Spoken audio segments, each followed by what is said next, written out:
Ladies and gentlemen, welcome to our Gaiathon 2025 webinar series. And today's topic is on exploring opportunities for African youth to participate in and contribute to the growing space sector. And we don't have any other person to do this for us than the Vice President of the Council of the Africa Space Agency in the person of Her Excellency Mrs.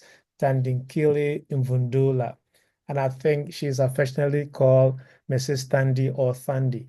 Her Excellency is a distinguished engineer, consultant, and internet pioneer with over 35 years of experience. And she's a graduate of the University of Sheffield and founded Epsilon and Omega in Malawi in 1994. She was the first female to start an ISP in Africa. Her Excellency has advised governments, regulatory authorities, international bodies, and even her own country has contributed reforms. One of them which led to the removal of import duties on computers in Malawi. She was instrumental in the implementation of Malawi's National Internet Gateway under the USAID Leyland Initiative. Madam Thandi is a passionate advocate for digital inclusion and women empowerment. She's founded the Malawi Professional Women's Association and continues to champion ICT-driven development and youth innovation across the continent.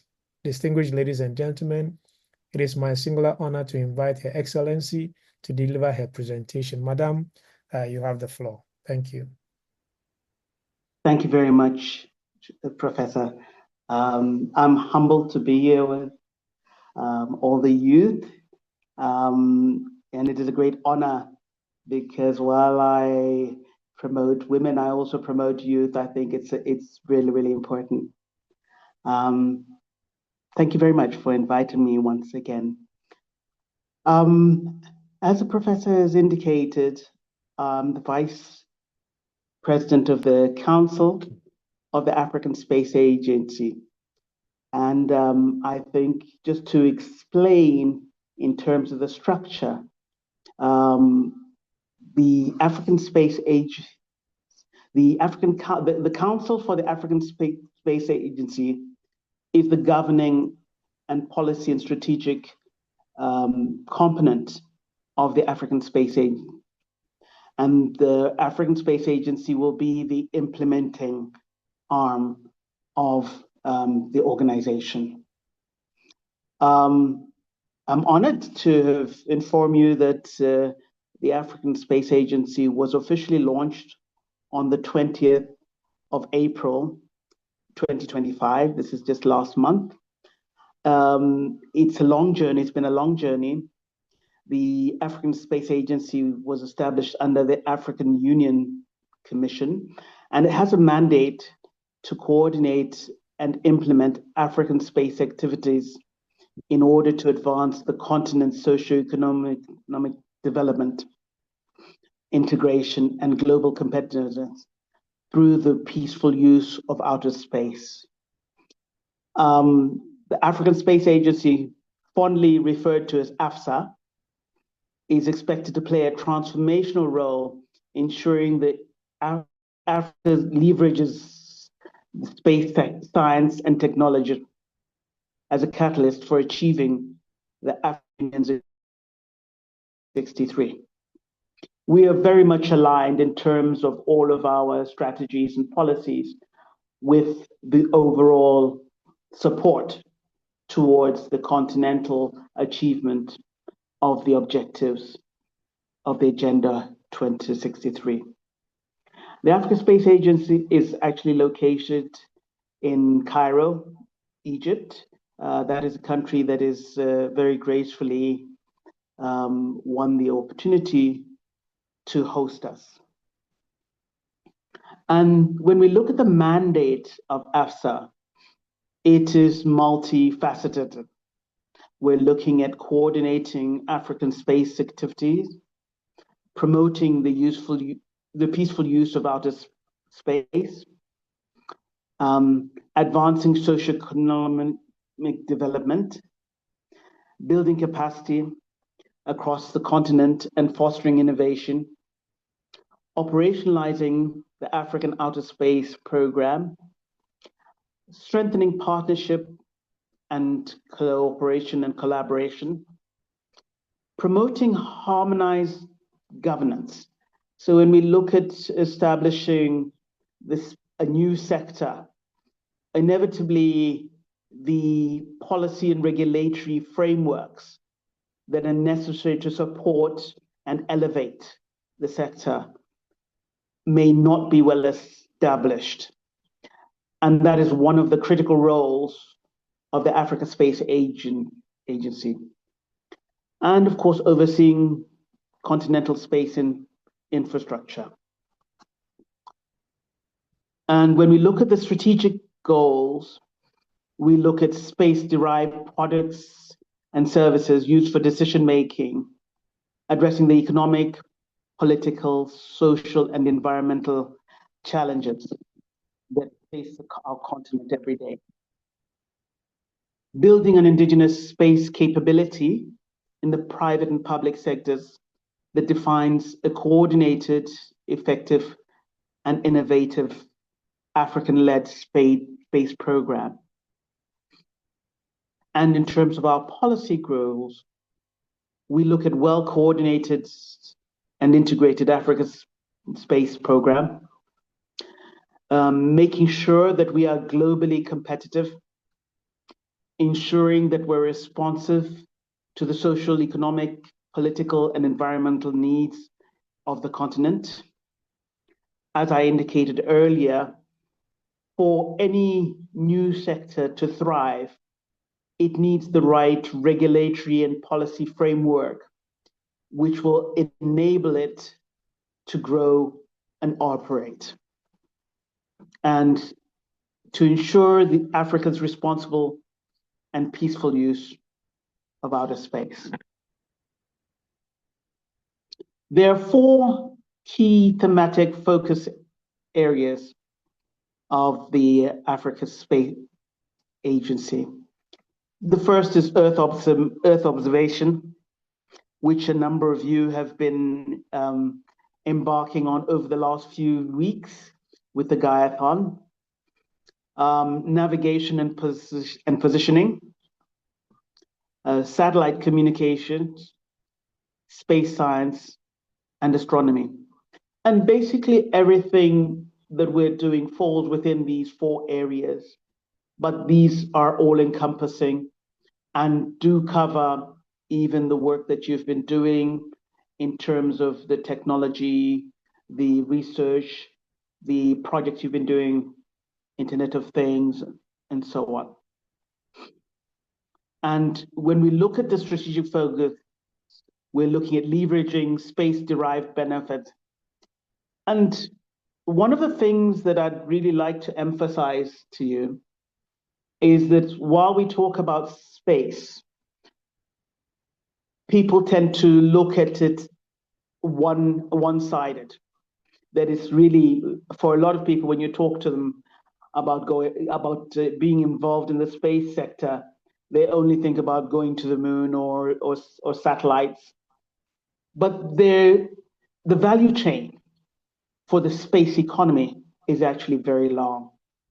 There are a lot of offshoots in terms of opportunities, in terms of IT expertise, engineering expertise, mechanical, physical. There's different sectors that people can get involved in.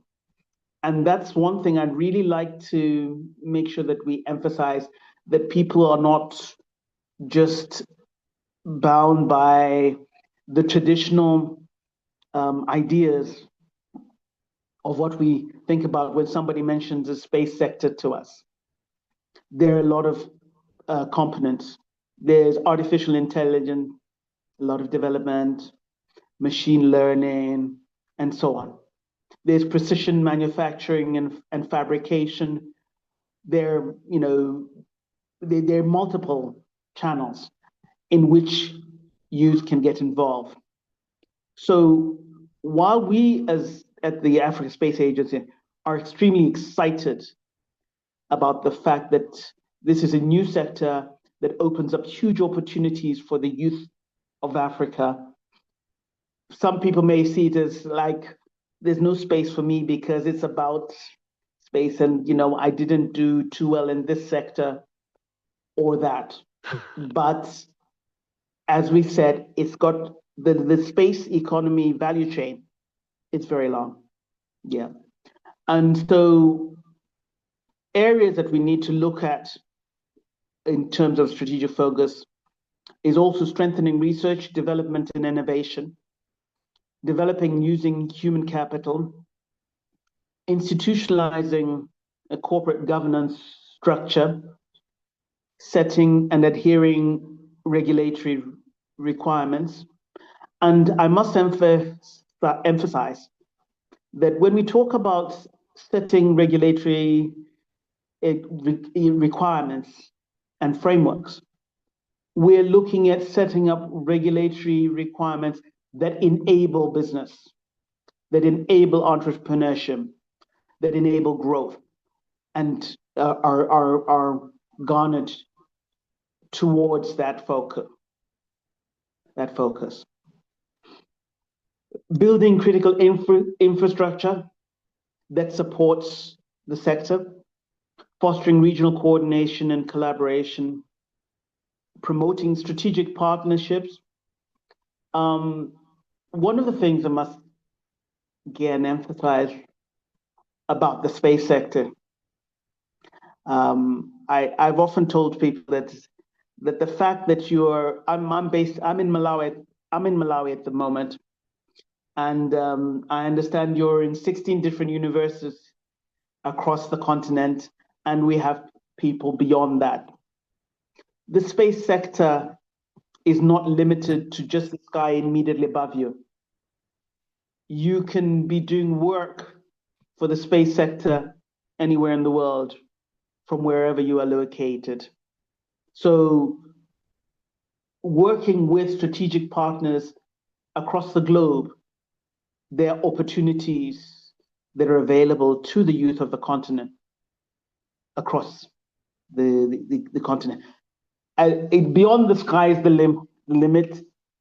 There is no limit. Okay. And then facilitating and working towards soliciting funding to support venture capital, to support research and development. Those are some of the key areas we'd be looking at. Okay, I've covered the 4 operational areas of the space program. I don't know whether you can see this, but I just did a small timeline that highlights the value that the space sector brings to the world and to Africa as a whole. The global space economy is projected to reach about $1.8 trillion by 2035, whereas Africa's space economy is currently valued at 19.5 billion as of 2023.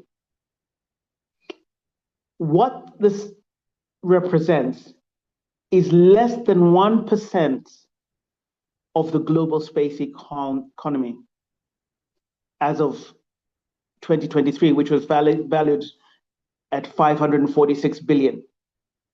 So we're talking about Africa being around the 20 billion when the whole global space sector is 546 billion.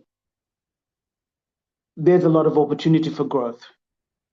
There's a lot of opportunity for opportunities. This is projected to grow. Africa's space economy is projected to grow to 22.6 billion by 2030. And the growth is going to be stimulated by things, satellite launches, a lot more Earth observation, expansion in different sectors, a lot more awareness that needs to be brought about in the climate sector, agriculture, mining, aquaculture, and so on, town planning, and the like. And further, we're looking at by 2040, projected growth of potentially 50 to 100 billion. We're therefore looking at this coming from increased private sector investment, Pan-African and international collaboration, and growth in downstream applications such as AI-driven analytics and applications. So when we look at it, the opportunity for growth is immense, even on the continent. And I'm hoping that the youth that have been involved in the Gaiathon will accelerate this even more. So we look at hinging, youth as catalyst for innovation. Currently in Africa, over 60% of the youth are under 25 years old. This is an opportunity and, of course, a challenge. I know it's often presented that Africa's large youth population presents a unique opportunity for space innovation and growth. Youth entrepreneurship and creativity can also drive transformative space solution. While we continue to say this is an opportunity, it is also a challenge, because our education systems need to integrate more STEM subjects than they currently are. And by not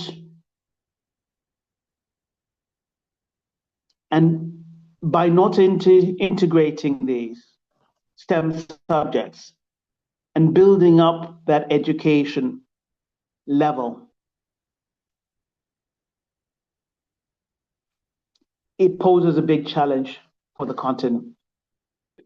So when we're looking at growth drivers, because we're really talking about growing the space sector, where are those going to come from?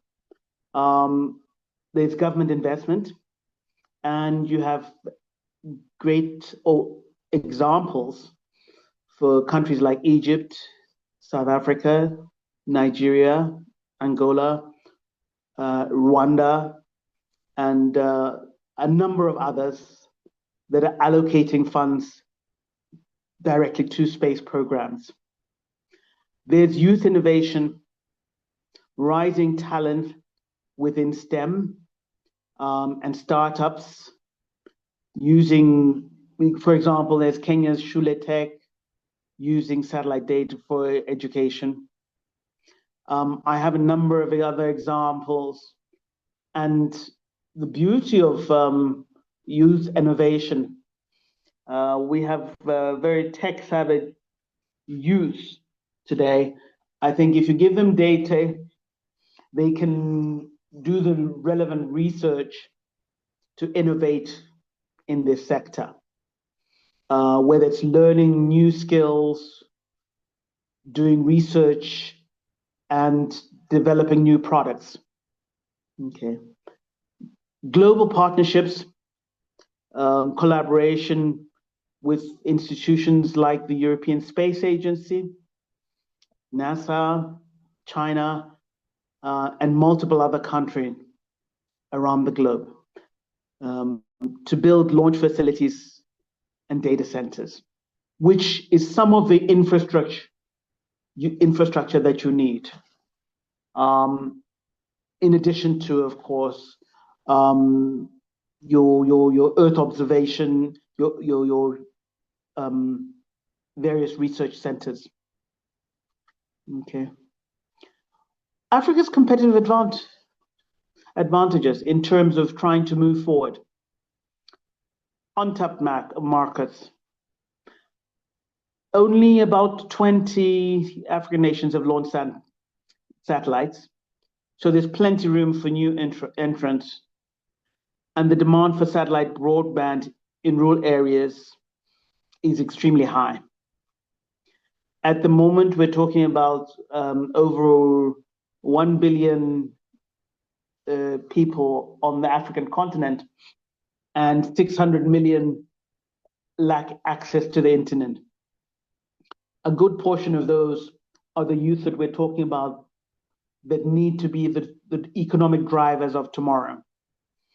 So you see why it's critical for broadband access to be made available to rural areas. In terms of natural resources, the continent is huge. It's got ideal locations for launch sites across multiple countries. In addition to the fact that a lot of the minerals critical for the space sector, for space technology, your rare earth minerals, your titanium, your platinum, your cobalt, are mostly mined on the continent.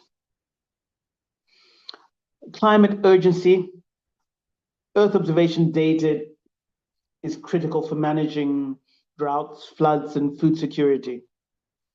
Kenya's Sentinel-2 has been used for soil monitoring. While we're upbeat about the opportunities, the challenges remain. But I really wouldn't want us to be bogged down to say that we have more challenges than opportunities, because I've seen and been inspired by so many youth across the continent that are on their own, picking up and setting up new ventures with minimal resources. So I really wouldn't want people to feel that, because sort of a business, I need money. It doesn't always work that way. It doesn't always work. You need to put some effort in to identify opportunities that may be available to you. So in terms of challenges, we talk about the funding gaps, limited venture capital for space startups versus global peers. And these are some of the areas that the African Space Agency looks at identifying opportunities for collaboration with other more advanced, more mature space economy players. Okay. The policy fragmentation is an issue. I keep coming, the policy and regulatory framework. There are limited African countries that have formal space policies. Now, the thing about space policies, it cuts across. There are multiple sectors. You've got your space policies, but you also have your data protection and intellectual property policies, which are critical. As our youth across the continent start innovating, one of the things that is really, really important for them to be aware of is how to guard and protect their intellectual property. And the responsibility falls on the member states to get to understand how to protect that for their nationals, because that's where the money is. Sometimes when you innovate and you create something new and innovative, you'll find people from the more developed economies will be willing to come and pay you $10,000 for something that's worth 10 billion. And at the time, you don't know the value of what you have discovered or what you've created. And it's easy enough for you to let it go. So sometimes it's important for people to understand that aspect of innovation and entrepreneurship. Education, space science must be integrated into the curriculum across the board. And that was one of the things that we in Malawi, we met all the universities to encourage them to revise their curricula and integrate space sciences into all their curricula, or elements of that, of space science. Research and development, big challenge across the continent is limited allocation to R&D in higher education. And that's something that we as a continent, we need to make a concentrated effort to support. When we look at opportunities for youth, there's some high impact fields: satellite manufacture, joining projects which are fabricating and manufacturing satellites, whether small CubeSats or the larger ones, such as the ZA-CubeSat in South Africa, KiboCube, UN Japan Africa initiative. Data science, analyzing Earth observation data for agriculture startups. For example, you have Nigerian ag tech firms using satellite imagery for crop yields. And there are multiple other samples across the continent that are using Earth observation data for precision agriculture. Space law, believe it or not, you can make a career out of space law, working in the space in the legal aspects of the space sector. So here's somewhere where you're not necessarily an engineer, but you do need to understand the legal implications of the space sector. So for somebody who's done law, yet again, this is another opportunity to find employment. Okay. Platforms for youth-led innovation, and such as the Gayathon, access to mentorship, resources, and partnership. Some examples of startups driving space innovation. There's Kenya's Taifa, indigenous satellite by Kenyan engineers. There's MEST Ghana, incubated over 80 tech companies. There's Geospatial Girls and Kids in Cameroon, training girls and youth in GIS. And as you've been working the last few weeks on your various innovation tracks, yeah, I understand innovation track 1 was on digital platforms. You have aerobics, AI-driven agricultural satellite data.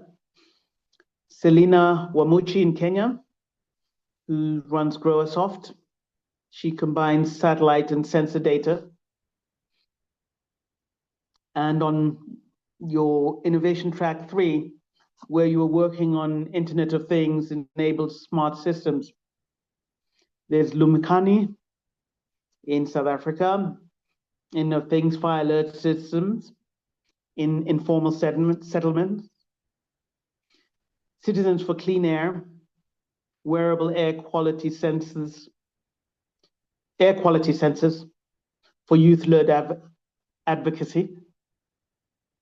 And on geospatial intelligence innovation track 3, OEA consultants in Nigeria did drone mapping for environment and policy. There's Amini in Kenya, satellite AI for agriculture data. There's DroneLink in Malawi, providing mapping and imagery solutions through real-time surveys using drones. And incidentally, the African Drone and Data Academy is actually located in Malawi. It was set up with the assistance of UNICEF. And I was intrigued to find, although we haven't, as Malawi as a country, set up any satellites, our facility has been used by more advanced countries who have got more advanced space programs, for them to get training, comprehensive training in drone use. It's worth looking up because there are online courses as well as in-person courses. And when you look at African space company, we're not looking at an ecosystem that just supplies for Africa. We're looking at an ecosystem that supplies for the world. And a couple of classic companies, space companies, is Astrophica Technology, the satellite technology solutions provider, a young South African lady, young Black South African lady. She set up this company. She's got over 26 years of experience in the space sector. She's a space engineer. Simera Sense. And I was intrigued because I traveled to France and went to visit satellite providers, only to find that satellite providers in France were using Simera Sense optical payloads and cameras. So this South African company was providing resources for the world. So that's where I say that as youth in Africa, when you get into this sector, it's not just an African or a Cameroonian or a Ghanaian or a Kenyan industry. It's global. And if you position yourselves well, the opportunities are limitless. Looking at creating a space innovation ecosystem, we need to create an enabling environment for the space sector to thrive. That's part of our mandate as Africa Space Agency. When you look at the Africa Space Agency, we're an umbrella agency overseeing 55 countries. And not all of them are at the same level of development. Some are more advanced. Some have started the process. Others are thinking about it. And others haven't even thought about the space sector. One of our mandates is to make sure we don't leave any member state behind. So it's a big challenge, a big mandate, but we're up for the challenge to ensure that we work with all the member states to sensitize them, ensure they're made aware of what the space sector is about, the benefits that can be accrued from using space technology, the information and data that countries can have to facilitate more focused, strategic decision-making. And that's part of what our role would be. The role of you youth is to be curious and explore and find ways in which you can get involved in this sector. Building incubators and focusing on space and AI applications is another way of creating a space innovations ecosystem, leveraging local talent to address African challenges, creating networks of space scientists across the continent. One of the aspects of the space sector is to create communities of practice across different sectors. If you come across them, I would encourage you to join, because that's where you get to more information about what's happening, what's new, what's innovative, which tools are available, what you can use, and how you can move yourself forward. It also gives you an opportunity to see what others have done and how they did it. And one would like that to inspire you moving forward. One of the other things we'd be looking at is integrating space education into the higher education institution, which I've already mentioned. And then we finally, when we look at it and say, how do we set up a startup? This is a sort of a flow diagram that gives you your idea, your development, go-to-market, expansion, and going public. And that's great.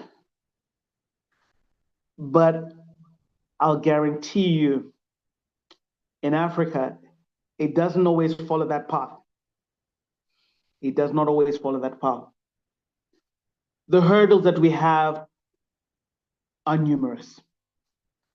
And I'm speaking from experience in terms of setting up something that's new, that the policymakers are unfamiliar with, in an environment where sometimes our governments are not always well positioned to understand new technologies. And sometimes it takes you being an advocate for those new technologies, identifying problems in your communities that can be solved using space tech. Okay? Identifying solutions and demonstrating that this area is worth investing in, is worth supporting, is worth embarking on. So I really would encourage you to take that step out. And we be looking at facilitating the creation of Africa-focused space innovation funds, and encouraging public-private co-investment models going forward. In conclusion, while Africa's share is currently small, the growth rate, 7.3% annually, outpaces the global average growth rate of 5%. So with strategic investments in education, policy, and infrastructure, and I always say a good bout of curiosity, African youth could help the continent capture 3 to 5% of the global space economy by 2040. I cannot overemphasize that in too many instances, Africa has been the consumer, and sometimes the rest of the world looks at us as the new market. I really would like to emphasize that Africa is not just a consumer of space tech. It's a future exporter. The youth yourselves will build the satellites, write the code, launch the missions that redefine the continent's destiny. I thank you. And we thank you very much, Madam. You've said it all. The youth be the one that will spearhead the future of Africa in the space economy.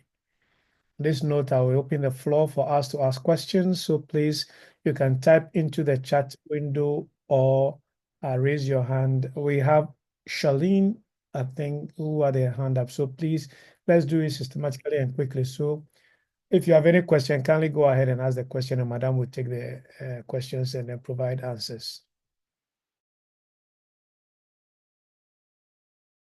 I didn't have a question, but I was just commending Thandikile for the great presentation. It's a really good insight, and of course, looking forward to how we can collaborate more. Yeah. Thank you very much.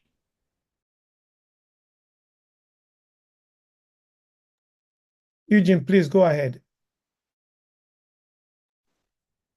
All right. Thank you for the presentation.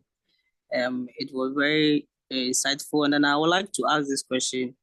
I think during her presentation, she made mention of how we can take advantage of the space economy. I joined midway, so I didn't get some of the opportunities in the space sector that we can,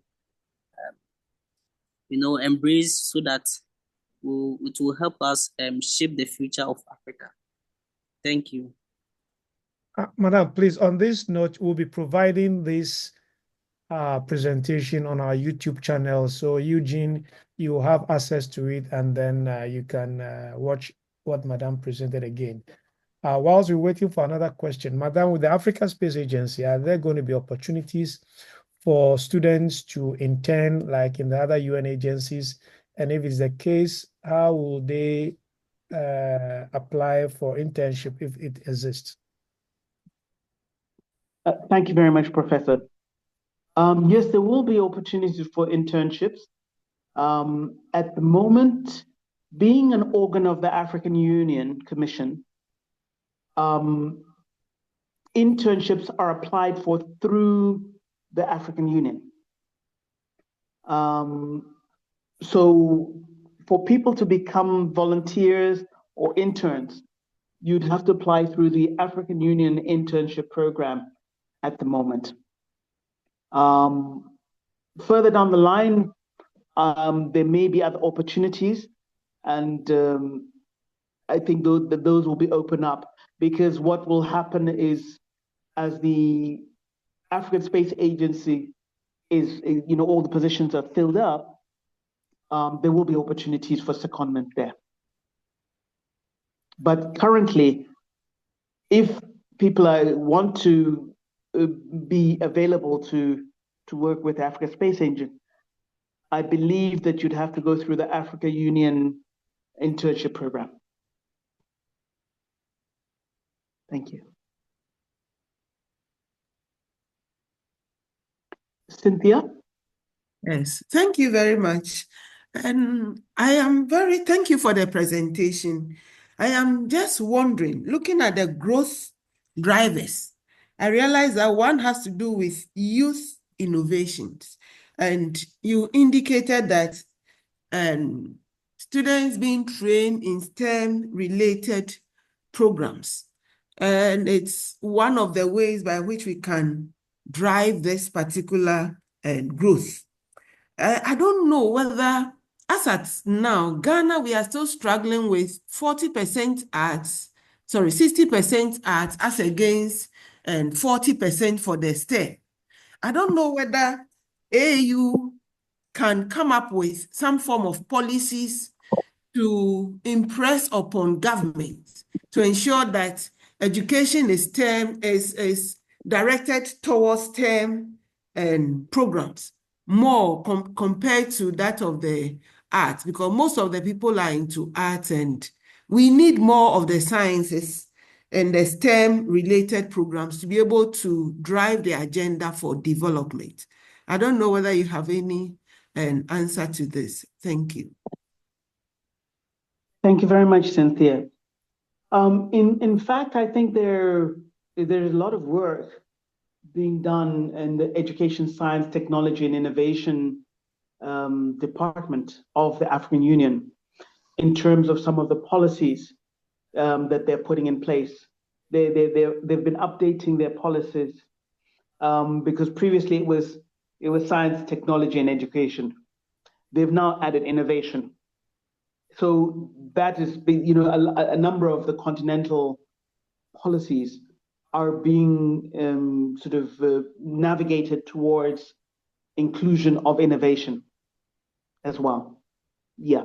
So it's through the science, technology, education, and innovation department that those policies, that country STEM policies are being pushed forward. But having said that, I think one of the things that I realized as a mother, as a mentor, as an entrepreneur, is that somehow we're falling behind in terms of our mathematics. Okay, and once we fall behind in our mathematics, in a focus in teaching the youth mathematics, then the STEM subjects all fall behind. Because all the engineering is reliant on mathematics. So I think there needs to be a greater emphasis on mathematics, but early on. Because I'm finding, and honestly, this is a personal observation that I've had. When I was young, we had to memorize our times tables. By the time we finished grade 4, 5, we've memorized all our times tables. I'm not finding the same focus today. And as a result, when kids are getting into secondary school, and by the time they're getting to the school leaving, their secondary school leaving exams, what I realize is it's actually multiplication tables that fail them. Because if you haven't got that foundation robust and strong, you can't do algebra. You're not going to be able to do algebra if you don't know your times tables off by heart. Using a calculator won't tell you how many times you can divide 24. By which numbers? That you can divide it by 3 and 6 and 8 and 12, and your calculator won't tell you that. But if you know your times table, it will. And I'm finding that that's the basis that kids are kind of like, maths is hard. But in actual fact, it's not hard. And once they get over that, then they're good to go with maths. And once they get maths, you're applying it in physics. So that's something that I've found from experience. So on this note, it's my privilege and honor to thank you very much, Excellency, for agreeing at a very, very, very short notice to be with us, because I know the president who was supposed to come had to travel on this day and then brought you in very quickly. But your passion for what we are doing, you have every reason not to have participated because of the very, very short notice. But then you have accommodated us, and we thank you so much for the effort you put in to be here with us. And on behalf of all the institutions and the students and the organizers, we really want to thank you that you've demonstrated the leadership that you've been talking about on the continent to support the Gaiathon. So we thank you very much. So Thank if you you very can much, give us Professor. your final thoughts before we draw the curtain, Madam. My final thoughts are, I really hope that despite because I've been having some audio problems, so I hope that you were able to hear me clearly and you're able to take away something from this to inspire you to say, to be curious about the space sector and opportunities that may arise. And to also eventually, when we, because as I said, the African Space Agency was officially launched last month. And we're hoping that you will keep up to date and follow on developments. It's once we start going, because that is still in progress. We're still recruiting key staff, but get involved, get curious, and also identify areas, because you are the experts in your sector. Get curious about how you can apply those solutions to real problems you have in your communities, because that's the beginning of identifying opportunities for entrepreneurship. And I just wanted to comment on one point that somebody had mentioned on the chat about ensuring the political will and diplomacy getting in the way of African space policy. As the African Space Council, our role is the diplomacy, political negotiation, and leverage to support the sector. So that is going to be one of our key mandates, to ensure that we garner the right support to make this happen for the continent. I'm extremely excited that so many universities are participating, and I thank you all for your time. Wishing you all the best going forward. Thank you.